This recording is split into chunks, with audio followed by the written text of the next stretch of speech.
اعوذ باللہ من الشیطان الرجیم بسم اللہ الرحمن الرحیم الحمد للہ رب العالمین والعاقبۃ للمتقین والجنۃ للمطیعین والنار للملحدین ثم الصلاة والسلام على أشرف الأنبياء والمرسلين شفيع المذنبين نبينا أبي القاسم محمد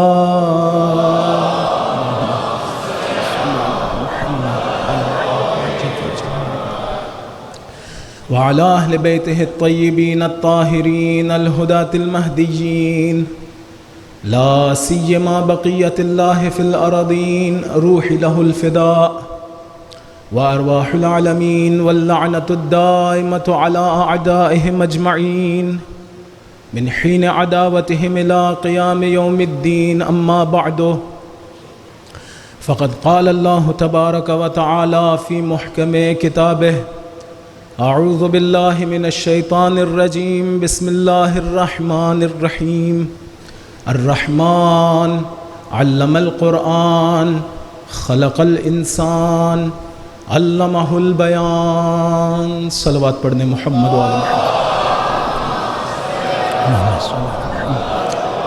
محمد عجل فرجہ۔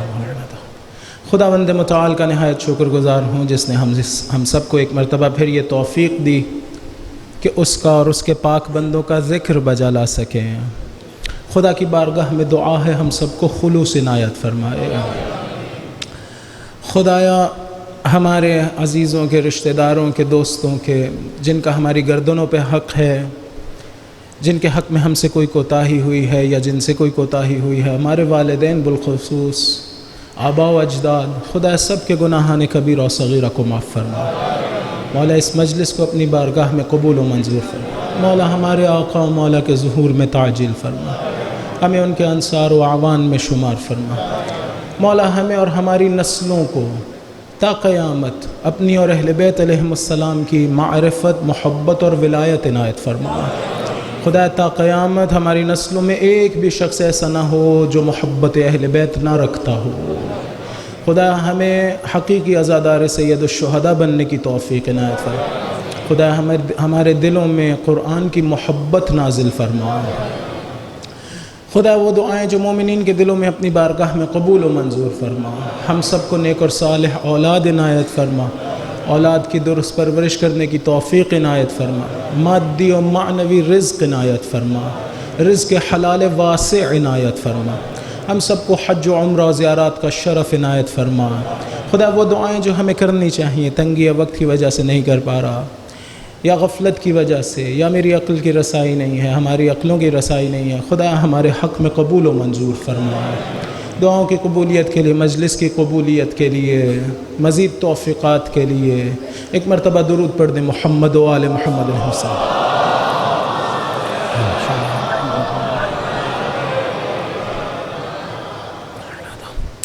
بسم اللہ الرحمن الرحیم۔ اللہم کل ولیک الحجۃ ابن الحسن صلواتک علیہ وعلی آبائہ فی ہذہ الساعۃ وفی کل ساعہ ولیاً وحافظاً وقائداً وناصرا ودلیلا وعینا حتی تسکنہ ارضک طوعا وتمتعہ فیہا طویلا۔ صلوات پڑھنے محمد و آل محمد علیہ السلام۔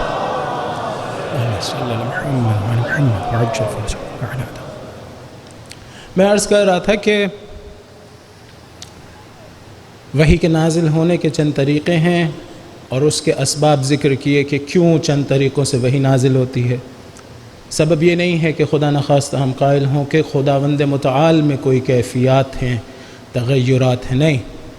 وہ جس سے بات کی جا رہی ہے وہ مختلف احوال رکھ سکتا ہے، حالات رکھ سکتا ہے، یا مختلف اشخاص ہیں جو مختلف درجات پہ ہیں اور مختلف حالات رکھتے ہیں۔ آج میں یہ گفتگو کرنا چاہتا ہوں کہ اب اگر ہمیں یہ بات ہمارے لیے ثابت ہو جائے کہ وحی کا ایک درجہ ہے جو قلب رسول خدا پہ نازل ہوا ہے، تو کیا ہوتا ہے؟ فرق کیا ہے اگر میرے کانوں پہ نازل ہو یا میرے گھر میں رکھا ہوا ہے اور رسول کے قلب پہ نازل ہوا ہے؟ اس لحاظ سے تو کوئی فرق نہیں. میں نے کل عرض کیا کہ جس طرح سے نازل ہونا چاہیے تھا پوری امانت داری کے ساتھ نازل ہوا. حرف کا بھی فرق نہیں ہے، ذرہ برابر اس میں تحریف نہیں ہے، کوئی کمی نہیں ہے، کوئی زیادتی نہیں ہے، اس لیے کہ پہنچانے والا، لانے والا، جس کو دیا گیا، یہ سب کے سب معصوم ہیں، یہ سب کے سب معصوم. لہٰذا ذرہ برابر بھی خطا کا کوئی امکان نہیں ہے. لیکن سوال یہاں ہے کہ اگر ایک شخص کے وجود میں حقیقت قرآن آ جائے، میں نے عرض کیا ہم لوگوں کے بھی وجود میں حقیقت قرآن آ سکتی ہے. یہ جو آپ حدیث سنتے رہتے ہیں نا، جس میں کہا گیا ہے کہ قیامت کے دن کہا جائے گا قاری قرآن سے اقرا ورقا، پڑھو اور اوپر چلے جاؤ. یعنی جتنا جتنا وہ قرآن پڑھ رہا ہوگا اتنے اتنے اس کے درجات ہوں گے. علماء نے کہا یہ پڑھنے سے نہیں ہوگا، ایسا نہیں ہوگا کہ کسی کو قرآن حفظ ہے تو بس اب جتنا حفظ ہے اسی اعتبار سے. حفظ کے درجات ہیں، عام آدمی کو نہیں ملے گا وہ درجہ جو ایک حافظ قرآن کا ہوگا. لیکن صرف اس بات پہ کہ پڑھتے چلے جاؤ اور اوپر درجات پہ جاؤ، بعض علماء نے کہا یہ وہ کیفیت ہے قرآن کی جو انسان کے وجود کا حصہ بنا ہوگا. جتنا جتنا قرآن تمہارے وجود کا حصہ بنا ہے اتنا پڑھو اور اوپر چلے جاؤ. مراتب اور درجات اس اعتبار سے ہوں گے. خوب، اگر ایک شخص کے وجود میں قرآن آ جائے، میں نے کیا عرض کیا تھا؟ میں نے عرض کیا تھا کہ اس کے آنے کا طریقہ کیا ہے؟ حقیقت قرآن کے ساتھ متحد ہونے کا. ہم سب سے پہلے ساؤنڈ ویوز کے ساتھ تعلق پیدا کریں گے، یا یہی لائٹ کے ساتھ تعلق پیدا کریں گے، اس کا ایک اثر ہے ہماری روح پہ. پھر اس کے بعد عالم عقل میں مفاہیم کے ساتھ ہمارا تعلق ہوگا. اب اگر اس کے بعد ہم مسلسل تعلیمات قرآن پر عمل کرتے رہیں تو جتنا جتنا عمل کریں گے، جس طرح سے باقی ارزشیں، باقی ویلیوز ہماری روح کا حصہ بنتی ہیں، تقوی، زہد، علم، پاکیزگی وغیرہ بار بار عمل کے نتیجے میں ہماری روح کا حصہ بنتی ہیں، اسی طرح قرآن ہے. یعنی اگر ہم قرآن کی تعلیمات پر مسلسل عمل کرتے رہیں تو نتیجہ کیا نکلے گا؟ نتیجہ یہ نکلے گا کہ وہ حقائق جو قرآن میں ہیں وہ ہماری ذات میں آ جائیں گے، یا بالفاظ دیگر ہم اتنے اعتبار سے قرآنی ہو جائیں گے. الرحمن علم القرآن خلق الانسان. بعض لوگوں نے کہا انسان کی خلقت ہوگی، ابھی ایک بشر کی خلقت ہو چکی ہے، یعنی میں بشر ہونے کے مقام پر ہوں. بشر ہونا کیا ہوتا ہے؟ دو لفظ ہیں نا انسان کے لیے استعمال ہوتے ہیں. آپ نے انگریزی میں مثلاً کہہ دیا ہیومن، ایک ہی لفظ، مجھے نہیں معلوم ہے اگر کوئی اور لفظ ہے، چلے مین مثلاً شاید استعمال ہوتا ہوں. عربی میں دو لفظ ہیں، انسان اور بشر. بشر ہمارے جسمانی پہلو کو بیان کرنے والا لفظ ہے. بشرہ کا مطلب ہے عربی میں ظاہرہ، بشرہ اے ظاہرہ. کیوں ہم سب کو بشر کہتے ہیں؟ اس لیے کہ ہماری ایک ایسی جلد ہے جو ہمارے بالوں کی وجہ سے ڈھپی ہوئی نہیں ہے. آپ جانوروں کو دیکھیں تو ان کی جلد بالوں کے ذریعے سے ڈھپی ہوئی ہوتی ہے. بلی، کتا، دیگر جانور آپ دیکھتے چلے جائیے، ان کے بالوں نے ان کی جلد کو ڈھانپ رکھا ہوتا ہے. ہمارے بال اس طرح، ہماری جلد اس طرح سے نہیں ہے، ظاہر ہے. بشرہ کا مطلب ظاہرہ، ایک چیز کا ظاہر ہونا. تو چونکہ ہماری جلد ایسی ہے، یا ہمارا ظاہر ایسا ہے، یا ہمارا جسم ایسا ہے، ہمیں بشر کہا جاتا ہے. لیکن یہ جو لفظ بشر ہے یہ میری پرسنالٹی کو بیان نہیں کرتا، یہ میرے کمالات کو بیان نہیں کرتا، میری صفات کو بیان نہیں کرتا، صرف اور صرف میری باڈی کو بیان کرتا ہے. میرا جسم اس طرح کا ہے، بس میں خود کس طرح کا ہوں وہ یہ لفظ نہیں بیان کرتا. اگر کسی کے لیے انسان ہونا ثابت ہو جائے تو اس کا مطلب ہے کہ وہ فقط بشر نہیں ہے، اس کی روح میں انسانیت ہے. انسانیت ویلیوز کا نام ہے، جسم کا نام نہیں ہے. انسان ہونا ویلیوز کا نام ہے، ارزشوں کا نام ہے، جسم کا نام نہیں ہے. خوب اگر دیکھیں میں مثال دیتا ہوں، جلدی سے آگے گزرنا چاہتا ہوں. میری بعض اوقات مجھے خود کو شرم آ رہی ہوتی ہے کہ بعض چیزیں جو میں پہلے کبھی بیان کر چکا ہوں انہیں تکرار کرنا پڑتا ہے، لیکن اگر انہیں تکرار نہ کروں تو ڈر ہوتا ہے کہ آپ لوگ میرے ساتھ نہیں چلیں گے، اور تکرار کر رہا ہوں تو ڈر یہ ہوتا ہے کہ بہرحال تکرار ہو رہا ہے. تیزی سے بیان کرنے کی کوشش کرتا ہوں. امام زین العابدین علیہ السلام طواف کر رہے ہیں، طواف کر رہے ہیں، اور طواف کے درمیان ان کا صحابی ان سے کہتا ہے کہ ما اکثر الحجیج و اقل الضجیج، حاجی بہت زیادہ ہیں، آوازیں بہت کم ہیں، لبیک اللہم لبیک یا جو بھی ذکر کر رہے ہوں. امام نے کہا ایسا نہ کہو ما اقل الحجیج و اکثر الضجیج، کہو کہ حاجی بہت تھوڑے ہیں، آوازیں بہت زیادہ ہیں. کہا مولا آپ ایسا کیوں کہہ رہے ہیں؟ تھوڑی دیر کے لیے اس کی روح کو دیکھنے کی طاقت عطا کی، جسم کو نہیں، آنکھوں کو نہیں، روح کو دیکھنے کی طاقت عطا کی. تو اس نے دیکھا کہ طواف کرنے والے اکثر جانور ہیں، انسان نہیں ہیں، جانور ہیں، انسان نہیں ہیں. لیکن اگر ان آنکھوں سے دیکھتا رہے تو اسے انسان نظر آئیں گے، یعنی بشر نظر آئیں گے. بشر اندر اس کے انسان ہے یا جانور یہ ایک الگ بات ہے. ممکن ہے ظاہر میں بشر ہو لیکن اس کی روح جانوروں والی روح ہو. خدا اس قدر کریم ہے، اتنا ستار ہے کہ باوجود ان گناہوں کے جو ہم نے انجام دیے یہ پردہ بشریت ہمارے سے نہیں اتارا ہے. امام علی علیہ السلام نے کہا لو تکاشفتم لما تدافنتم، اگر تم لوگوں سے یہ پردہ بشریت اتار لیا جاتا اور اصلی شکلیں دکھا دی جاتی ایک دوسرے کو تو ایک دوسرے کو دفن کرنا چھوڑ دیتے، ایک دوسرے کو دفن کرنا چھوڑ دیتے. وہ اصلی شکل ہماری روح کی کیسے بنتی ہے؟ وہ ان ویلیوز سے بنتی ہے جنہیں میں نے اپنایا ہے، ان صفات کی وجہ سے بنتی ہے جنہیں میں نے اپنایا ہے. اگر وہ صفات انسانوں سے مناسبت رکھتی ہوں تو اندر روح کی شکل انسانی ہوگی، لیکن اگر وہ صفات جانوروں سے مناسبت رکھتی ہوں تو اندر روح کی شکل جانوروں والی ہوگی. قیامت کے دن میرے ہاتھ، پاؤں، چہرہ یہ سب میرے اعمال پہ گواہی دیں گے. کیسے؟ ممکن ہے ان کی گواہی اس طرح کی ہو کہ چہرہ ایک شکل رکھتا ہو، ہاتھ ایک اور شکل کے ہوں، پاؤں ایک اور شکل کے ہوں. اگر کوئی ایک شخص نے دیکھا ایک جنازہ لے کے جایا جا رہا ہے اور جنازے میں اس چارپائی میں کوئی انسانی میت نہیں ہے، موٹا تازہ سیاہ کتا ہے. تھوڑی دیر کے لیے ان کے آنکھوں سے پردہ ہٹایا گیا تو انہوں نے کیا دیکھا کہ کسی انسان کی میت نہیں ہے، ایک کتا لیٹا ہوا ہے اس چارپائی پہ. کیوں ایسا دیکھا؟ اگر ایک شخص زندگی گزارتے وقت وہی صفات اپنا لے جو ایک جانور کی ہیں تو اس کی روح اسی طرح کی بن جائے گی. اگر ایک شخص ہمیشہ چیختا چلاتا رہتا ہو، گھر میں چیخ رہا ہے، بیگم بچوں پہ چیخ رہا ہے، دوسروں پہ چیختا ہے، ذرا سا گاڑی چلاتے ہوئے ذرا سا کچھ ہوا تو چیخ کے بول رہا ہے، اس سے دوسرے بندے سے معاف کرنے کے لیے آمادہ ہی نہیں ہے، تو کیا سمجھ میں آتی ہے؟ کیسی روح بن رہی ہوگی اندر؟ انسانوں والی نہیں بنے گی. ایک چیز ہے جو اندر بن رہی ہے ہمارے، ایک شکل ہے. خدا نے یہ ظاہری شکل اپنے ہاتھ میں رکھی ہے.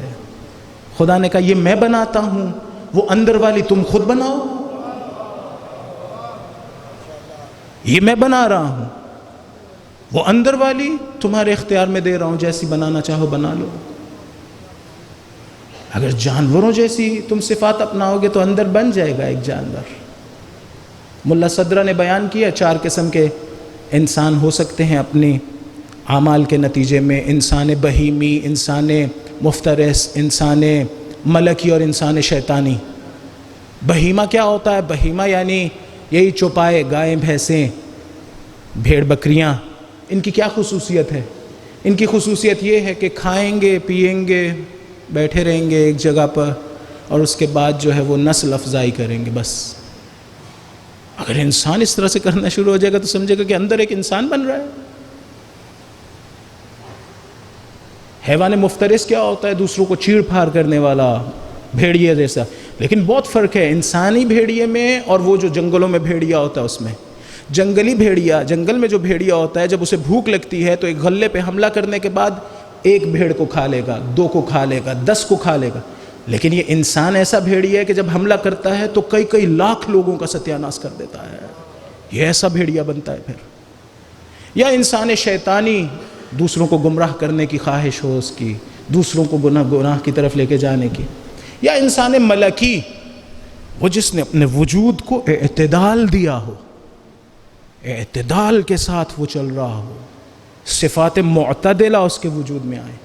بہرحال یہ 4 اس کی انسانوں کی قسمیں ہیں. ان کے بعد مزید قسمیں انہی کے آپس میں اشتراک سے پیدا ہو سکتی ہیں. ایک درود پڑھ دیں محمد و آل محمد علیہ السلام. خیر، یہ عرض کرنا چاہ رہا ہوں، یہ میرا موضوع نہیں تھا اس وقت، یہ عرض کرنا چاہ رہا ہوں کہ انسان اپنے عمل کے نتیجے میں اندر ایک چیز بنا رہا ہے. ایسے جس طرح سے ایک لاروا ہو اور لاروا کے اندر ایک چیز، زندہ چیز ہے جو بن رہی ہے.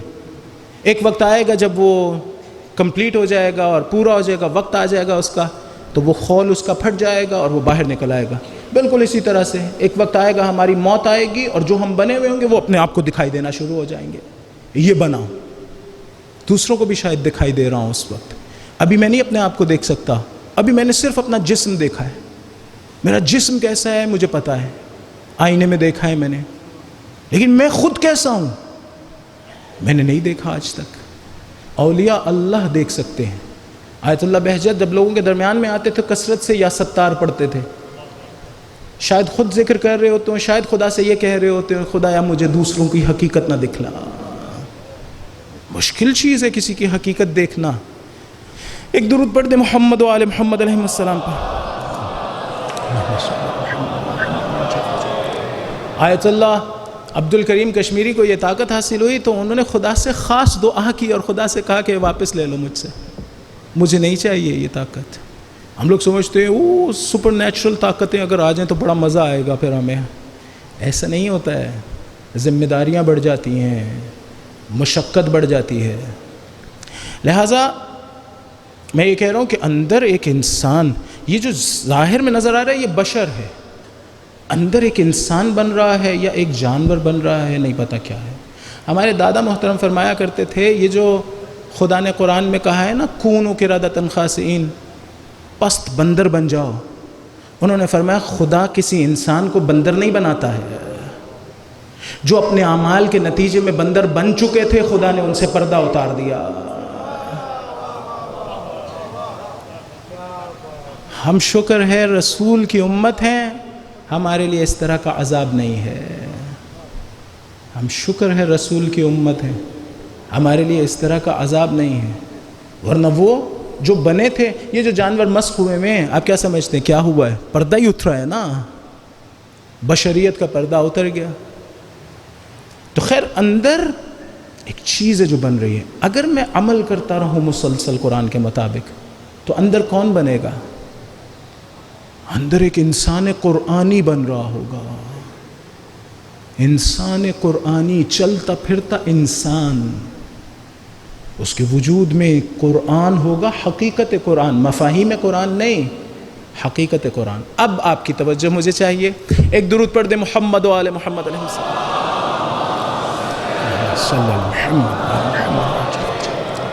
واپس جاؤں گا میں شروع والے دنوں کی طرف آپ کی مدد کے ساتھ انشاءاللہ. خداوند متعال مدد کرے گا ہماری. میں نے عرض کیا تھا کہ ہر چیز کے 4 طرح کے وجود تصور کیے جا سکتے ہیں. یاد ہے یہ بحث آپ کو؟ ایک وجود قطبی، ایک وجود لفظی، ایک وجود ذہنی اور ایک وجود حقیقی. پھر میں نے سوال کیا تھا کہ قرآن کا وجود حقیقی کہاں ہے؟ ایک ہے قرآن کا وجود قطبی، وہ جو کتابت کی شکل میں ہمارے گھروں میں ہے. ایک ہے قرآن کا وجود لفظی، وہ جو میں بسم اللہ الرحمن الرحیم کی صورت میں ساؤنڈ ویوز میں پڑھ رہا ہوں. ایک ہے اس کا وجود ذہنی، ممکن ہے مفاہیم کی شکل میں ہو، ممکن ہے وہی نقش جو وہاں لکھے ہوئے کتاب میں میرے ذہن میں ہوں. یہ وجود ذہنی ہے. پھر سوال کیا تھا اگر یہ 3 وجود قرآن کے ہیں تو چوتھا وجود، چوتھی قسم کا وجود، وجود حقیقی کہاں ہے؟ یہاں سے بحث ہم نے شروع کی تھی. وہاں میں نے ایک جملہ کہا تھا اور اس کو میں نے تفصیل نہیں دی تھی. وہ میں نے یہ جملہ کہا تھا، ایک مثال سے سمجھایا تھا میں نے کہ یہ جس طرح سے پانی ہے اس کا بھی ایک وجود لفظی ہے، پانی، منہ سے کہنا پانی. اگر میں اسے لکھ دوں تو یہ اس کا وجود کتبی ہے. میرے ساتھ دیجئے، یہ پانی اگر میں کاغذ پہ پانی لکھوں تو وجود کتبی ہے. اگر میں بولوں منہ سے پانی تو یہ اس کا وجود لفظی ہے. اگر میں ذہن میں پانی سوچوں تو یہ اس کا وجود ذہنی ہے. پیاس کون سی چیز بجھاتا ہے؟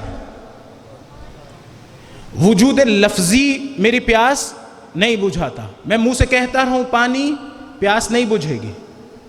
وجود کتبی پیاس نہیں بجھاتا. میں لکھتا رہوں پانی، پیاس نہیں. وجود ذہنی بھی پیاس نہیں بجھاتا. میں 100 مرتبہ سوچوں پانی کو، پیاس نہیں بجھے گی. وجود حقیقی پیاس کو بجھاتا ہے، یہ جو وجود خارجی ہے. بس قرآن کے جو ہم 4 قسم کے وجود ڈھونڈ رہے تھے، اور ہم نے کہا ایک وجود کتبی ہے، ایک وجود لفظی ہے، ایک وجود ذہنی ہے، اور ایک وجود حقیقی ہے.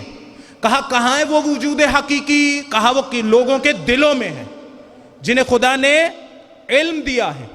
جس طرح سے پیاس کا بجھانا وجود قطبی کا اثر نہیں تھا، وجود لفظی کا اثر نہیں تھا، وجود ذہنی کا اثر نہیں تھا، بلکہ وجود حقیقی کا اثر تھا، اسی طرح سے قرآن کے وجود قطبی کا اثر اور ہے، وجود لفظی کا اثر اور ہے، وجود ذہنی کا اثر اور ہے.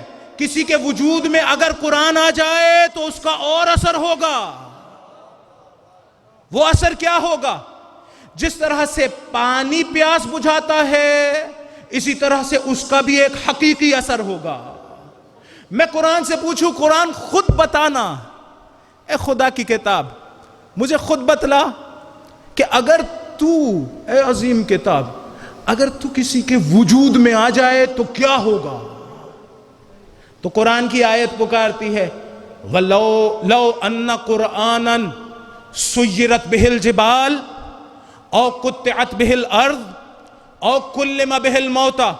اے حبیب، یہ جنہیں آپ بلا رہے ہیں نا، دعوت دے رہے ہیں اسلام کی، اور یہ قبول نہیں کرتے ہیں، انہیں بتائیے کہ اس قرآن کے ذریعے سے کیا کیا جا سکتا ہے. سیرت بہ الجبال، ان کے ذریعے سے پہاڑوں کے رستے ہٹائے جا سکتے ہیں، پہاڑ کو ایک جگہ سے ہٹایا جا سکتا ہے. او قطعت بہ الارض، زمین کو سمیٹا جا سکتا ہے، زمین کو ٹکڑے ٹکڑے کیا جا سکتا ہے. او کلم بہ الموتى، اس قرآن کے ذریعے سے میتوں کو زندہ کیا جا سکتا ہے اور اس سے بات کی جا سکتی ہے. جناب امیر نے کہا کوئی شخص مر جائے، اس پہ 7 مرتبہ الحمد پڑھ کے پھونکو، اگر زندہ ہو جائے تو گھبرانے والی بات نہیں ہے. کیوں؟ قرآن میں اتنی تاثیر ہے. اگر آپ قرآن کے ذریعے سے یہ کام کرنا چاہیں تو اس قرآن کی اتنی تاثیر ہے. بس اب توجہ ہو گئی. اگر قرآن کے وجود حقیقی کے ساتھ کسی کا اتحاد ہو جائے تو جس طرح قرآن پہاڑوں کو سرکا سکتا تھا، یہ بھی سرکا لے گا. جیسے قرآن کے ذریعے سے میتوں کو زندہ کیا جا سکتا ہے، اس کے وجود میں قرآن ہے، یہ ٹھوکر مارے گا اور زندہ کر دے گا.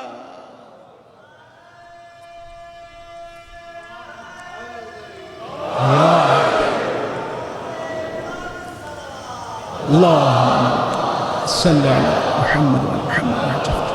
ایک اور طرح سے سمجھاتا ہوں، اگر یہ عام لوگوں کو، آج کل کے لوگوں کو سمجھ نہ آئے تو انہیں ایک اور مثال دیتا ہوں. وہ جس وقت اہل بیت مباہلہ کے لیے گئے تھے، مباہلہ کے لیے تشریف لے گئے تھے، اور وہ جو بڑے تھے عیسائیوں کے، ایک شخص ان میں موجود نہیں تھا. جس وقت آیا اور پنجتن 5 کو آتا ہوا دیکھا تو کیا کہہ کے روکا تھا؟ کہا میں ایسے چہرے دیکھ رہا ہوں کہ اگر وہ پہاڑ سے کہیں ہٹ جاؤ تو ہٹ جائیں گے، وہ پہاڑ سے کہیں رستہ چھوڑ دے، وہ رستہ چھوڑ دیں گے. ایک درود پڑھ دیں محمد و آل محمد علیہ السلام.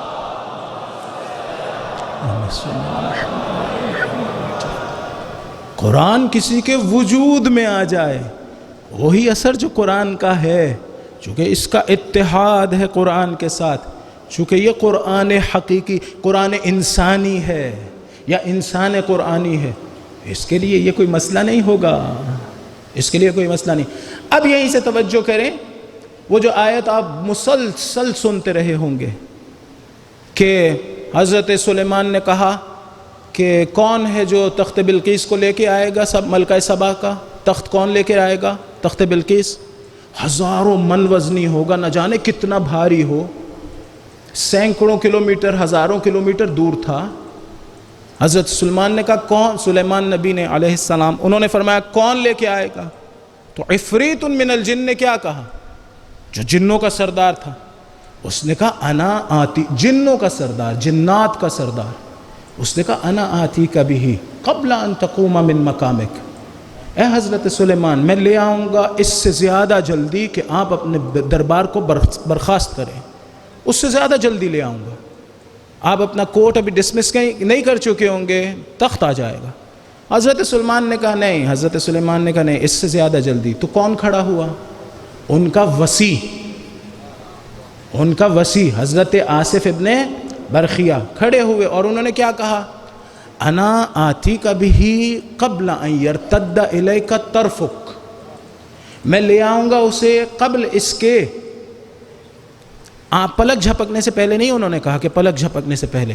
ارتداد الطرف بعض علماء نے یہ بیان کی ہے کہ میرے دیکھنا اس طرح سے ممکن ہوتا ہے کہ نور آبجیکٹس پہ، چیزوں پہ پڑتا ہے اور اس کے بعد ریفلیکٹ ہوتا ہے اور میری آنکھ میں آتا ہے اور میں اسے ریسیو کرتا ہوں، میرا برین ریسیو کرتا ہے ایک خاص طرح سے۔ جانوروں کا ممکن ہے ایک اور طرح سے ریسیور ہو، وہ اور طرح سے ریسیو کرتے ہوں، ہم لوگ انسان ایک اور طرح سے ریسیو کرتے ہیں۔ یہ جو پروسیجر ہے، یہ جو وقت لگتا ہے، اسے کہتے ہیں ارتداد الطرف۔ اس کی کتنی تیزی ہے، اس کی سرعت کتنی ہے؟ وہی جو لائٹ کی سرعت ہے۔ لائٹ جتنی دیر میں چیزوں پہ پڑنے کے بعد میری آنکھوں میں آتا ہے اور ذہن تک اس کی ایک نقش بنتا ہے، یہ ہے ارتداد الطرف۔ آصف ابن برخیہ جو سلیمان نبی کے وصی تھے، وہ کہہ رہے ہیں اس سے زیادہ جلدی لے آؤں گا۔ قرآن نے انہیں کس صفت سے یاد کیا ہے؟ من عندہ علم من الکتاب، جن کے پاس قرآن میں سے تھوڑا سا یا کتاب میں سے تھوڑا سے کا علم تھا۔ آپ مجھے سوچ کے بتائیں یہ علم کون سا علم ہوگا؟ یہ علم مفاہیم والا علم نہیں ہے۔ آپ ایک قاری قرآن سے یا حافظ قرآن سے کہیں کہ یہ چیز جو سامنے رکھی ہے یہ اٹھا کے لا کے دکھاؤ، نہیں اٹھا کے لا سکتا۔ معلوم ہوا یہ جو تھوڑا سا علم تھا، یہ اس کیفیت کا تھا کہ ان کی روح کا حصہ بن گیا تھا۔ جس طرح سے حقیقت کا اثر ہوتا ہے، اس طرح سے وہ جتنا ان کی وجود کا حصہ بنا تھا، اس کی وجہ سے ان کی روح میں یہ طاقت ایجاد ہو گئی تھی کہ یہ کام یہ کر سکتے تھے۔ درست ہے؟ یہ لے کے آ سکتے تھے۔ کیوں؟ اس لیے کہ ان کے وجود میں حقیقت کتاب آئی تھی۔ کتاب کے کانسیپٹس نہیں آئے تھے، حقیقت کتاب تھوڑی سی آئی۔ روایات میں ہے ایک حرف کا علم تھا، ایک حرف۔ کسی نے پوچھا امام صادق علیہ السلام سے، آصف ابن برخیہ، آصف ابن برخیہ اور آپ کے علم میں کیا مقایسہ ہے، کیا مقارنہ ہے، کیا کمپیریزن ہے؟ فرمایا اگر ایک مچھر سمندر میں غوطہ زن ہو اور باہر نکلے تو وہ نمی جو اس مچھر کے پر ہوگی وہ آصف کا علم ہے، وہ سمندر ہمارا علم ہے۔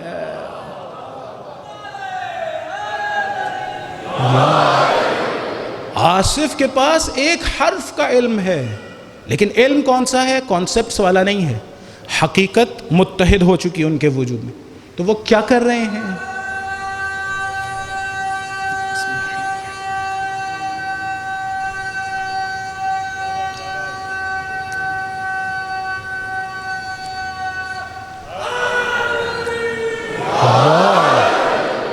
تو وہ کیا کر رہے ہیں؟ تخت بلقیس کو اتنی دور سے لا رہے ہیں، اتنے من وزنی تخت کو دور سے لے کے آ رہے ہیں۔ ہمارے دادا محترم فرمایا کرتے تھے کہ اگر آصف ابن برخیہ ایک حرف کی بدولت اتنے دور سے تخت بلقیس لا سکتے ہیں تو وہ جس کے وجود میں پورا قرآن ہو، وہ سورج پلٹا دے پریشان نہ ہو۔ وہ سورج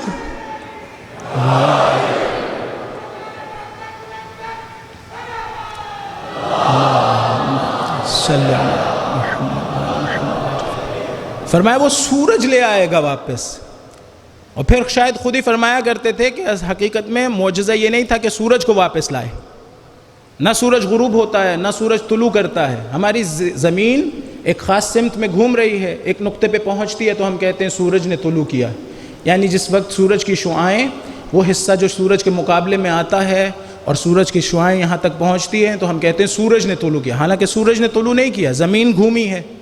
خوب وہ فرمایا کرتے تھے حضور کا معجزہ، جناب امیر کا معجزہ یہ نہیں تھا کہ سورج کو پلٹایا، معجزہ یہ نہیں تھا، حقیقت میں تو زمین کو پلٹایا ہے نا۔ فرمایا معجزہ یہ نہیں تھا کہ دن واپس آ گیا، معجزہ یہ تھا کہ زمین کو پلٹایا بھی اور سولر سسٹم گرا بھی نہیں، سولر سسٹم تباہ نہیں ہوا، ایسی مولا کی، اس لیے کہ پورا قرآن وجود میں۔ سوال یہاں ہے کہ حضرت سلیمان آپ خود بھی تو لے کے آ سکتے تھے تخت کو، کیوں لوگوں سے کہہ رہے تھے کون لائے گا؟ اور پھر آپ کے وسیع نے کہا کہ میں لے آؤں گا اور اتنی جلدی سے لے آؤں گا۔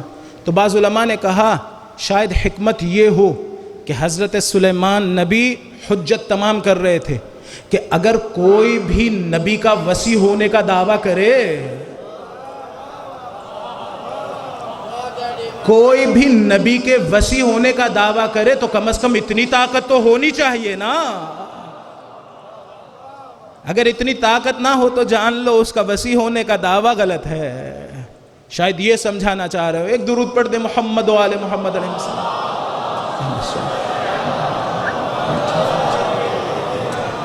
خوب ایک اور لطف یہاں پر یہ ہے جس کے لیے میں نے یہ سارا مقدمہ باندھا، ان میں سے بہت سی باتیں آپ سنتے رہتے ہیں مسلسل، لیکن جس چیز کے لیے میں نے آپ کو زحمت دی وہاں یہ کہ اگر کسی کے وجود میں قرآن آ جائے اور وہ قرآن کی حقیقت کا مشاہدہ کرے، اپنے وجود میں محسوس کرے، تو اس کا ایک نتیجہ یہ ہے کہ اس کے پاس یہ طاقت ہوگی۔ ایک نتیجہ یہ ہے، ایک نتیجہ یہ ہے کہ وہ توجہ کہ وہ رسول کی رسالت پر گواہ کے طور پہ پیش ہوگا۔ دیکھیں، رسول کی رسالت پر گواہی دینی ہے، رسول کے بارے میں یہ گواہی نہیں دینی ہے کہ یہ محمد ابن عبداللہ ہے، یہ عبداللہ کا بیٹا محمد ہے، یہ گواہی نہیں دینی۔ یہ آمنہ سلام اللہ علیہما، یہ آمنہ کا بیٹا محمد ہے، یہ گواہی نہیں دینی۔ گواہی یہ دینی ہے کہ اس کے وجود میں رسالت ہے، اس کے وجود میں رسالت ہے، یہ نبوت کے مقام پر فائز ہے، یہ رسالت کے مقام پر فائز ہے۔ اسی لیے قرآن نے وہ جس کے وجود میں علم تھا پوری کتاب کا، اسے کس نام سے یاد کیا؟ یہ نہیں کہا قل کفا باللہ شہیدا، قل کفا باللہ عالما ومن عنده علم الکتاب۔ حبیب کہہ دیئے یہ ناصرن، اے حبیب کہہ دیجئے کہ آپ کی مدد کے لیے وہ کافی ہے جو اللہ ہے، اللہ کافی ہے، اور وہ کہ جس کے وجود میں پوری کتاب کا علم ہے۔ یہ نہیں کہا قل کفا باللہ ناصرن، کہہ دیں کہ حبیب نصرت کے لیے فقط اللہ کافی ہے، اور وہ جس کے وجود میں قرآن کا علم ہے، بالآخر اس سے بھی تو طاقتیں حاصل ہیں نا۔ لیکن خداوند متعال نے یہ نہیں کہا کہ کہہ دیں وہ کافی ہیں نصرت کے لیے، کہا حبیب یہ فرما دیجئے کہ قل کفا باللہ شہیدن بینی و بینکم ومن عندہ علم الکتاب۔ حبیب کہہ دیجئے میری رسالت پر گواہی دینے کے لیے فقط دو ہستیاں کافی ہیں، ایک خود اللہ اور ایک وہ جس کے وجود میں پورا قرآن ہے، بس دو لوگ کافی ہیں۔ ایک اور جگہ پر کہا افمن کان علی بینۃ من ربہ ویتلوہ شاہد منہ۔ حبیب آپ خدا کی طرف سے روشن نشانیاں لے کر آئے ہیں، اور آپ کے بعد ایک شاہد آئے گا، گواہی دینے والا آئے گا۔ یہاں پر بھی جناب امیر کو کس نام سے یاد کیا؟ گواہ کے نام سے۔ میں بیٹھ کے سوچ رہا تھا خدایا اس میں کیا راز ہے، کیا راز ہے کہ آپ نے فرمایا کہ گواہی دینے کے لیے فقط 2 شخصیات کافی ہیں، یا میں یا علی مرتضیٰ۔ کون علی مرتضیٰ؟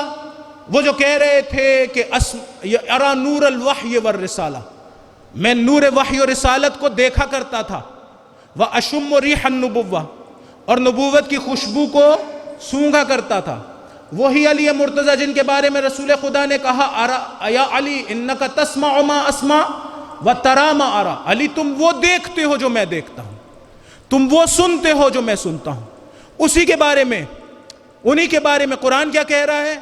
یہ علی رسول کی رسالت پر گواہ ہے۔ کسی نے علی مرتضیٰ سے پوچھا یا کسی اور معصوم سے پوچھا کہ علی مرتضیٰ علیہ السلام کو اپنی کون سی فضیلت بہت اچھی لگتی تھی؟ فرمایا وہ جہاں پر آیت میں خداوند متعال نے اپنے علاوہ رسول کی رسالت پر علی کو گواہ بنایا۔ سوچے کیا مرتبہ ہے جہاں رسول کی رسالت پر خدا اپنے علاوہ کائنات میں صرف ایک شخص کو گواہ بنا رہا ہے۔ کیا کہنے ہوں گے اس مقام کے۔ لیکن میں سوچ رہا تھا خدایا کسی اور کو کیوں نہیں گواہ بنا رہا، کسی اور کو بھی گواہ بنا لے۔ جس جواب تک میں پہنچا وہ یہ ہے کہ فرض کریں خدا نخواستہ آپ لوگ ایک جگہ پر جب جا رہے ہوں، یا فرض کریں یہیں پر بیٹھے ہیں کچھ لوگ آئیں اور آپ کو آ کے بتائیں کہ چوک میں خدا نخواستہ ایکسیڈنٹ ہوا۔ ایک بندہ آیا، اس نے کہا ایکسیڈنٹ ہوا اور فلاں کی غلطی تھی۔ دوسرا آیا، اس نے بھی یہی کہا ایکسیڈنٹ ہوا، فلاں کی غلطی تھی۔ تیسرا آیا، اس نے بھی یہی کہا ایکسیڈنٹ ہوا اور اسی کی غلطی تھی۔ 100 بندے اگر اس طرح کے آ جائیں، یہ بندے جتنے زیادہ بڑھتے چلے جائیں گے آپ کا یقین بڑھتا چلا جائے گا۔ اگر یہ 1000 لوگ ہو جائیں جو آپ کو آ کے بتائیں کہ ایکسیڈنٹ ہوا اور فلاں کی غلطی تھی، اب بتائیں آپ کو ذرہ برابر بھی شک ہوگا؟ آپ یقین کی کیفیت میں آ جائیں گے۔ بھئی 1000 لوگوں نے گواہی دی ہے، انہوں نے آ کے بتایا ہے کہ وہاں ایکسیڈنٹ ہوا اور فلاں کی غلطی تھی۔ اچھا فرض کریں کہ کیمرے لگے ہوئے ہیں اور یہاں ٹی وی لگا ہوا ہے اور آپ خود دیکھ لیتے ہیں کہ 2 گاڑیاں آئی اور ایک صاحب کی غلطی تھی اور ایکسیڈنٹ ہو گیا، درست ہے؟ اب آپ کے یقین میں کوئی کمی رہ گئی ہے؟ نہیں۔ کل کو کورٹ میں کیس چلا گیا، کورٹ میں آپ پہنچ گئے اور آپ نے کہا کہ جج صاحب میں گواہی دینا چاہتا ہوں، جج صاحب میں گواہی دینا چاہتا ہوں کہ فلاں کی غلطی تھی، اس طرف سے وہ آیا، دوسری طرف سے یہ آیا اور اس نے غلطی کی اور ایکسیڈنٹ ہو گیا۔ جج آپ سے کیا پوچھے گا؟ آپ سے کہے گا آپ کو یقین ہے؟ آپ کہیں گے مجھے یقین ہے۔ پھر جج کہے گا آپ نے خود یہ واقعہ رونما ہوتے دیکھا ہے؟ جج آپ سے کیا کہے گا؟ آپ نے یہ واقعہ خود رونما ہوتے دیکھا ہے؟ آپ کہیں گے نہیں مجھے یقین تو ہے لیکن میں نے خود رونما ہوتے نہیں دیکھا۔ 1000 لوگ آئے، انہوں نے مجھے بتایا کہ ایسا ہوا ہے، مجھے یقین حاصل ہو گیا، یا میں نے کیمرے میں دیکھا اور مجھے یقین حاصل ہو گیا۔ جج کہے گا آپ کا یقین اپنی جگہ درست، یہ آپ کو تو فائدہ دیتا ہے لیکن آپ کو میں گواہ نہیں بنا سکتا ہوں۔ گواہ میں فقط اسے بناؤں گا جس نے اسے رونما ہوتے دیکھا ہو۔ حضور کی رسالت پر 100 اور 1 لاکھ لوگوں کو یقین ہو اپنی جگہ درست، گواہ صرف وہ بن سکتا ہے جو رسالت کو دیکھتا ہو۔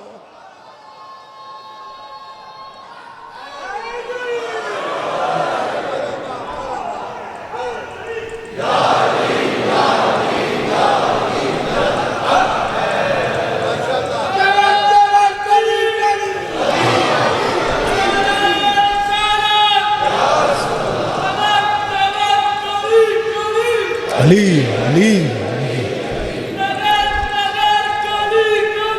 علی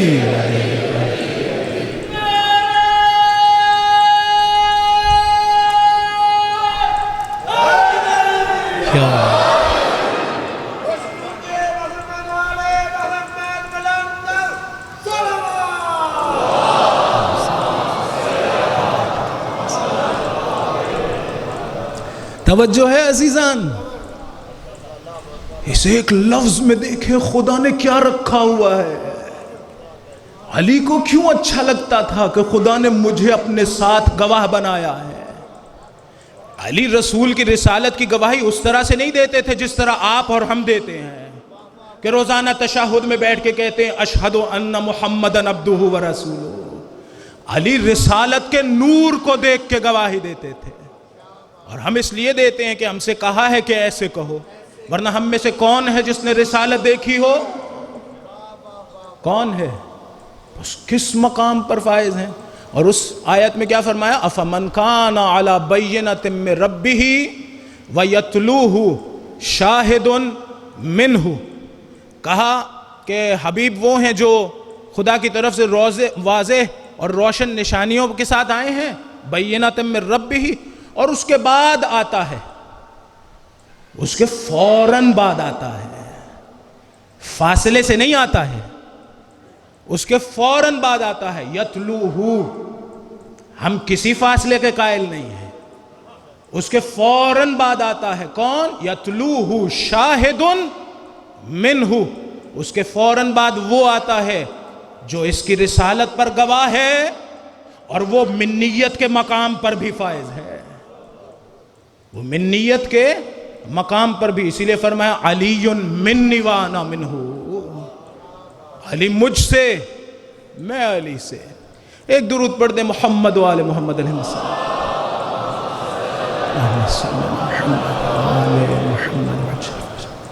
بس اگر کوئی شخص اس طرح سے اس مقام پر ہو تو اب دیکھیں، چونکہ دل میں قرآن ہے، وہی وحی جو دلیل ہے حضور کی نبوت پر، جب اس کے ساتھ اتحاد وجودی ہے تو ہاں گواہ بننا بھی درست ہے، گواہ بننا۔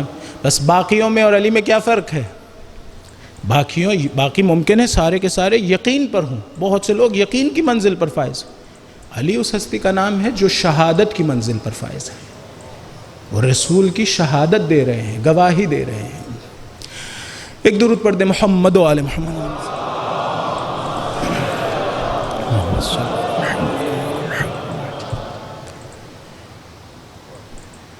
لیکن نہ علی کو لوگ سمجھیں، نہ اولاد علی کو،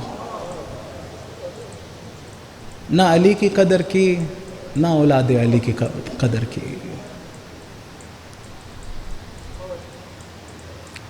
امام زین العابدین علیہ السلام کا عجیب جملہ ہے، کہا ہماری شان میں خدا نے یہ آیت نازل کی کہ قُلْ لَا أَسْأَلُكُمْ عَلَيْهِ أَجْرًا إِلَّا الْمَوَدَّةَ فِي الْقُرْبَى، اے حبیب ان سے کہیے کہ میری قربہ سے مودت رکھنا۔ یہ نہیں کہا تھا کہ میری قربہ پر ظلم کرنا، لیکن فرض کرنے اگر یہ کہا جاتا کہ میری قربہ پہ ظلم کرنا تو اس سے زیادہ ظلم ممکن نہیں تھا، جتنا ظلم ہو سکتا تھا کر دیا علی اور اولاد علی پر، جتنا ظلم ممکن تھا کر دیا۔ علی کے بچے بھی مارے گئے، علی کے پوتے بھی مارے گئے، علی کے نواسے بھی مارے گئے۔ بعض ایسی ہستیاں ہیں کرب و بلا میں جن پہ رونے والا کوئی نہیں تھا، ان پہ رونے والا کوئی نہیں تھا۔ 4 شہزادے ایسے ہیں جن پہ رونے والا کربلا میں کوئی نہیں تھا۔ 2 ان میں سے ایسے ہیں جن کی ماں نہیں تھی، اور 2 ایسے ہیں جن کی ماں تھی لیکن روتی نہیں تھی۔ حضرت مسلم کے شہزادے یا حضرت مسلم کے ساتھ گئے اور بعد میں قید ہو گئے، یا کربلا میں اسیر کر لیے گئے اور ابن زیاد کے پاس لے جایا گیا اور ابن زیاد نے انہیں قید کر لیا۔ علی کے گھر کے بچے تھے نا، کہا زندان بان سے کہا کہ جتنا ظلم کر سکتے ہو ان پر کرو، جتنا ظلم ہو سکتا ہے ان پر کرو۔ چھوٹے چھوٹے بچے قید خانے میں، دن میں 1 مرتبہ کھانا ملتا تھا، 2 روٹیاں 1 مرتبہ اور پانی۔ 1 سال تک یہ لوگ قید میں رہے۔ ایک دن ایک بھائی نے دوسرے سے کہا کہ اس قید میں رہتے رہتے ہمارے جسم ڈھل رہے ہیں، چھوٹے چھوٹے بچوں کے جسم ختم ہو رہے ہیں۔ اس دربان بان سے، زندان بان سے کہتے ہیں کہ ہمارے پہ کچھ رحم کر، ہمارے ساتھ کچھ اچھا برتاؤ کر۔ ایک مرتبہ آیا تو ایک بھائی نے کہا، اے شیخ تجھے پتہ ہے رسول خدا کون تھے؟ کہا ہاں میرے نبی تھے۔ کہا تجھے پتہ ہے جعفر طیار کون تھے؟ کہا ہاں وہ شہید جس کو خدا نے 2 بال و پر دیے ہیں اور وہ جنت میں ان کے ذریعے سے پرواز کرتے ہیں۔ کہا تجھے پتہ ہے علی مرتضیٰ کون تھے؟ کہا ہاں رسول کے بھائی کا نام ہے علی مرتضیٰ۔ کہا ہم انہی کے بچے ہیں، ہم سے تھوڑی سی نرمی سے برتاؤ کر۔ یہ قدموں پہ گر گیا۔ اس نے کہا تم رسول کی اطرت ہو۔ معافیاں مانگی، معافیاں مانگنے کے بعد کہا کہ اب بچوں میں دروازہ کھولتا ہوں زندان کا، جہاں جانا ہے چلے جاؤ۔ انہیں مشورہ دیا کہ دن میں رات میں چلتے رہنا اور دن میں کہیں پر آرام کر لینا، چھپ جانا، ایسا نہ ہو کہ عبید اللہ ابن زیاد کو پتہ چلے اور تمہیں وہ پکڑ لے۔ یہ بچے کوفہ کی گلیوں میں جایا کرتے تھے۔ ایک مرتبہ رات کے وقت جس وقت تھکے ہوئے تھے، دیکھیں ایک ایک جملے کو محسوس کرنا شروع کریں، چھوٹے چھوٹے بچے پاؤں تھک گئے ہوں گے۔ دیکھا ایک خاتون ہے، دروازہ کھٹکھٹایا، ایک خاتون نکلی، اسے کہا کہ ہمیں پناہ دے دے، یہاں ہمارا جاننے والا کوئی نہیں ہے۔ اسے پتہ چلا یہ مسلم کے یتیم ہیں۔ ایک مرتبہ اندر لے گئی، انہیں پناہ دی، کھانا دیا۔ بعض علماء نے لکھا یا بعض جگہوں پر لکھا ہوا میں نے دیکھا کہ بچوں نے کھانا نہیں کھایا، عبادت میں مشغول ہو گئے، عبادت کر رہے ہیں۔ اس خاتون نے کہا میرا داماد بہت بدبخت ہے، مجھے ڈر لگتا ہے کہیں اسے نہ پتہ چل جائے۔ یہ آرام کر رہے تھے، اتنے میں دق الباب ہوا۔ اس عورت نے پوچھا کون ہے؟ تو وہی داماد تھا۔ اس نے کہا کہ اس وقت کیا کرنے آئے ہو رات کے اس پہر؟ کہا کھولو میں مرنے والا ہوں۔ دروازہ کھولا، اندر آیا۔ اس عورت نے پوچھا کیا ماجرا ہے؟ کہا سارا دن 2 چھوٹے چھوٹے بچوں کو ڈھونڈتا رہا۔ عبید اللہ ابن زیاد نے انعام رکھا ہے 2000 درہم کا، انہیں ڈھونڈ رہا تھا، نہ جانے کہاں چلے گئے ہیں، ملے ہی نہیں۔ گھبرا گئی ہوگی۔ اس نے کہا کہ دیکھ وہ رسول خدا کے بچے ہیں۔ یہ وہی شخص تھا جو کربلا میں امام حسین کے قتل میں شریک تھا، یزید کی فوج میں تھا۔ اس نے کہا اس طرح کی باتیں کر رہی ہے، لگتا ہے تجھے پتہ ہے بچے کہاں ہیں۔ اس خاتون نے بات کو ختم کیا۔ رات کو جب سو رہے تھے تو بچوں کی آوازیں آئی، شاید رو رہے ہوں، شاید ایک دوسرے سے بات کر رہے ہیں۔ یہ اٹھا، بیدار ہوا، اندھیرے میں اس نے کمرہ ٹٹولنا شروع کیا۔ اتنے میں چھوٹے بھائی کے دامن میں ہاتھ پڑا۔ ایک مرتبہ چھوٹے بھائی نے کہا بھیا اٹھو، زور سے ہاتھ آیا ہوگا نا کوئی، بھیا اٹھو۔ ایک مرتبہ بھائی بیدار ہوا، اس کو پتا چلا، اس نے کہا کہ تم لوگ یہاں چھپے ہو، میں تم دونوں کو ڈھونڈتا رہا ہوں، تم لوگوں کو عبید اللہ ابن زیاد کے پاس لے کے جاؤں گا، قتل کروں گا، تمہارے سر عبید اللہ ابن زیاد کے پاس لے کے جاؤں گا۔ صبح ہوئی تو یہ دریا کنارے گیا، اپنے غلام سے کہتا ہے یہ تلوار لو اور جاؤ ان دونوں کے سر کاٹ دو۔ چھوٹے چھوٹے سے چہرے، نہ باپ پاس ہے نہ ماں پاس ہے۔ ایک مرتبہ بچوں نے کہا، حبشی غلام تھا، اے غلام تو بلال سے کتنا ملتا ہے؟ غلام نے پوچھا تم کون ہو؟ جب تعارف ہوا، غلام نے تلوار پھینکی، نہر پار کر کے دوسری طرف چلا گیا۔ کہا میں ان بچوں کو قتل نہیں کروں گا۔ اس ظالم نے اپنے بیٹے سے کہا ان بچوں کو قتل کرو، اس نے بھی اسی طرح تلوار پھینکی اور دوسری طرف چلا گیا۔ اس ظالم نے کہا میں خود تمہیں قتل کروں گا۔ چھوٹے چھوٹے بچے آگے بڑھے، انہوں نے کہا دیکھ ہم رسول کے بچے ہیں، ہمیں قتل نہ کر، ہمیں قتل نہ کر، اگر تو نے ہمیں لے کے ہی جانا ہے تو زندہ عبید اللہ ابن زیاد کے دربار میں لے جا۔ اس نے کہا نہیں، میں تمہیں قتل کر کے لے کے جاؤں گا تمہارے سر۔ کہا شیخ اس طرح سے نہ کر۔ جب نہیں مانا تو کیا کیا؟ کہا اگر کرنا ہی ہے ہمیں قتل تو ہمیں نماز پڑھنے کی اجازت دے دے۔ ایک مرتبہ دونوں بھائیوں نے نماز پڑھی، اس ظالم نے تلوار اٹھائی، چھوٹے بھائی کے سامنے بڑے بھائی کو ذبح کیا۔ چھوٹے بھائی نے کیا کیا؟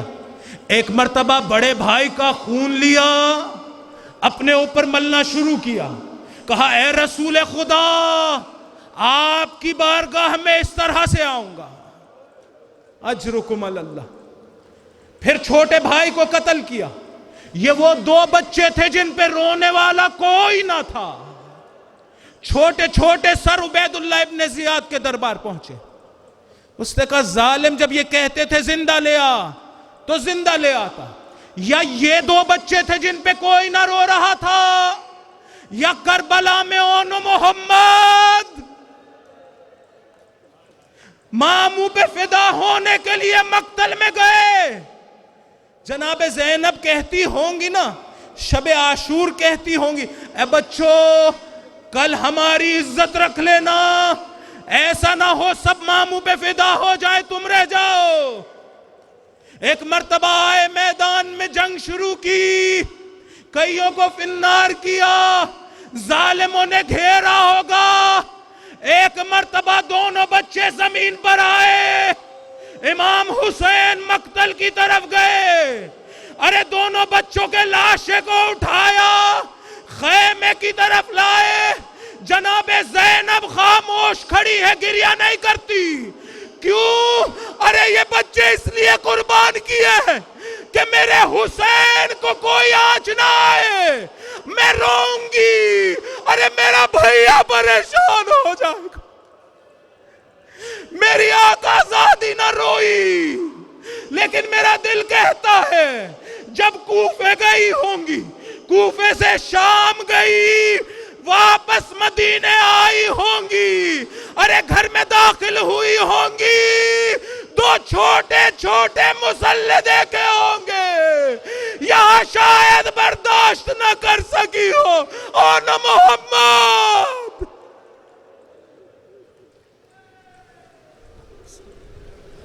ماتم حسین